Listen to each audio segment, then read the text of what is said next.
Olá, galera do segundo ano, tudo bem com vocês? Aqui é a professora Sandra, quem vos fala, e eu estou aqui para nós comentarmos as questões da semana 1 do PET 3 de vocês. Venham comigo!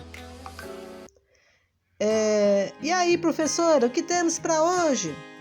Vamos falar sobre modalizadores discursivos. Sabe o que é isso? Venham comigo!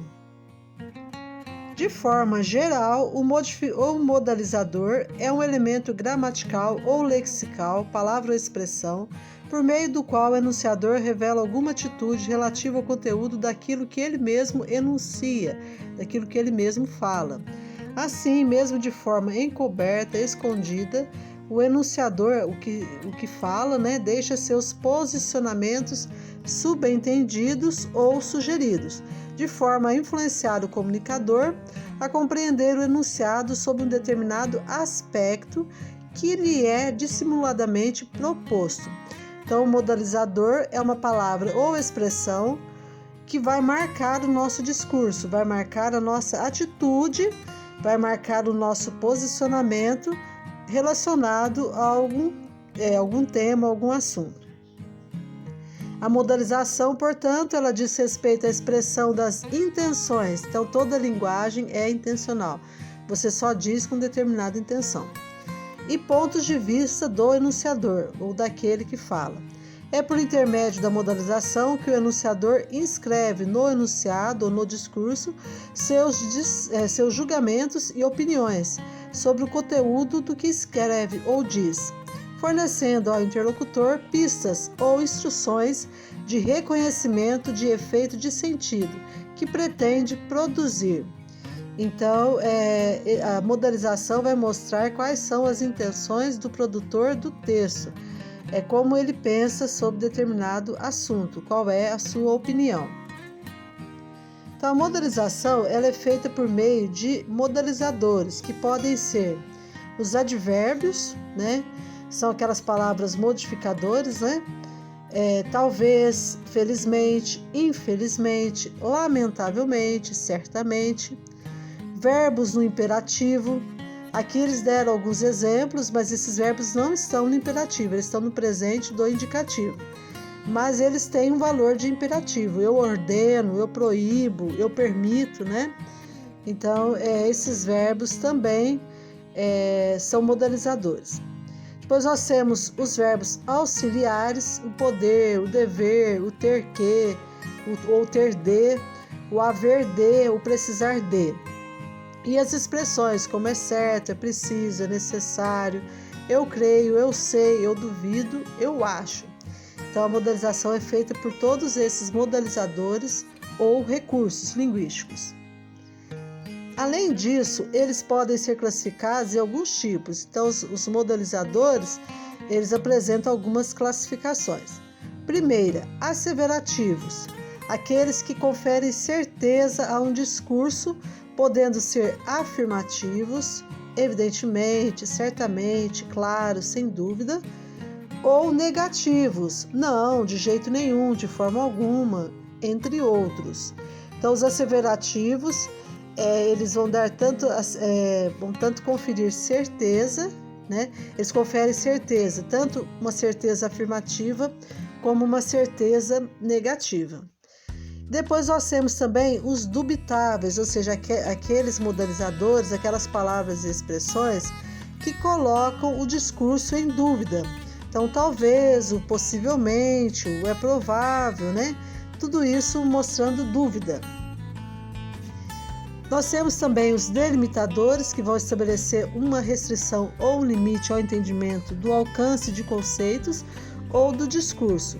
Então, o quase, o tipo de, o espécie de, linguisticamente, matematicamente, geograficamente. Então, por exemplo, geograficamente falando, o Brasil tem muitos pontos altos, vamos dizer assim. Então, geograficamente está dentro do limite da geografia, matematicamente dentro do limite da matemática, linguisticamente dentro do limite da língua, Então, são palavras ou expressões delimitadoras ou restritivas. Depois nós temos os modalizadores deontológicos, que são aqueles que indicam obrigatoriedade, proibições e permissões. Necessariamente, obrigatoriamente, não deve fazer, deve apresentar, etc. Então, nós temos esses 4 tipos aí de modalizadores. Nós temos também os afetivos, né? Que apresentam emoções do enunciador diante do conteúdo do discurso, bem como um posicionamento de princípio ou predileção. Então, infelizmente, curiosamente, espantosamente, sinceramente, francamente, lamentavelmente. Então, aqui nós temos esses modalizadores ou recursos afetivos. Nossa, parece difícil. Só parece. Vamos fazer algumas atividades? Então, nós temos aqui a atividade 1 do PET 1, né? PET 3 de vocês. Atividade da semana 1, PET 3, né? Então, analise o texto abaixo e classifique os modalizadores destacados usando o seguinte código sobre o efeito de sentido pretendido pelo autor. Então, vocês vão colocar A para asseverativos, D para dubitáveis, DEL para delimitadores, e DO para deontológicos e AF para afetivos. Vamos ver então. Coloque a classificação nos parênteses ao lado das palavras destacadas. Então, o governo do estado de São Paulo vetou a criação dos chamados vagões rosa, destinados exclusivamente às. Então, aqui, gente, é asseverativo, é delimitador, é afetivo ou é dubitável? Então, se estabelecer um limite, vai ser delimitadores. Se der uma certeza, vai ser asseverativos. Se expressar dúvida, vai ser dubitável. E se expressar sentimento, vai ser afetivo. Depois nós temos o argumento é o de que, ao invés de alcançar o objetivo almejado, combater o assédio sexual à medida ampliaria ainda mais a segregação. Então, ampliaria. Vejam o tempo verbal em que esse verbo foi empregado para que você possa responder corretamente, tá? Depois, segundo esse raciocínio, ações como essa não ajudam em nada a luta contra o machismo, mas apenas perpetuam uma situação de violência. Então, nessas 3 situações aqui, vocês vão classificar esses modalizadores, esses que estão em vermelho aqui. Depois nós temos a número 2, é a mesma coisa, vocês vão classificar esses modalizadores que estão em vermelho. Então, veta a existência de vagões rosas, cerceia o direito das mulheres, as principais interessadas, de poder escolher como preferem se mover pela cidade, se em vagões exclusivos ou mistos. Portanto, nada mais ultrajante que logo após um dia exaustivo e tenso, entrar num trem ou metrô e ficar exposta a homens de comportamento agressivo e predatório que acreditam, em sua maioria, que se as mulheres soubessem se comportar, haveria menos estupros. Estima-se que o número de casos alcance mais de 500 mil por ano, sendo que nem 10% deste total chegam a ser comunicados oficialmente. Então, aqui também vocês vão classificar esses termos que estão em vermelho. Depois nós temos aqui a número 3. Leia o texto seguinte. Um banho quente de chuveiro elétrico de 15 minutos consome 135 litros de água. Um banho por 5 minutos, fechando o registro para se ensaboar, consome apenas 45 litros. O vocábulo, a palavra do texto lido, que é classificado como modalizador por inserir uma opinião do enunciador sobre o assunto, é apenas, consome, quente, elétrico ou ensaboar. Então, aqui vocês vão ver, dentre essas palavras, aquela que expressa uma opinião, né? Ou que causa um efeito de sentido diferente no texto.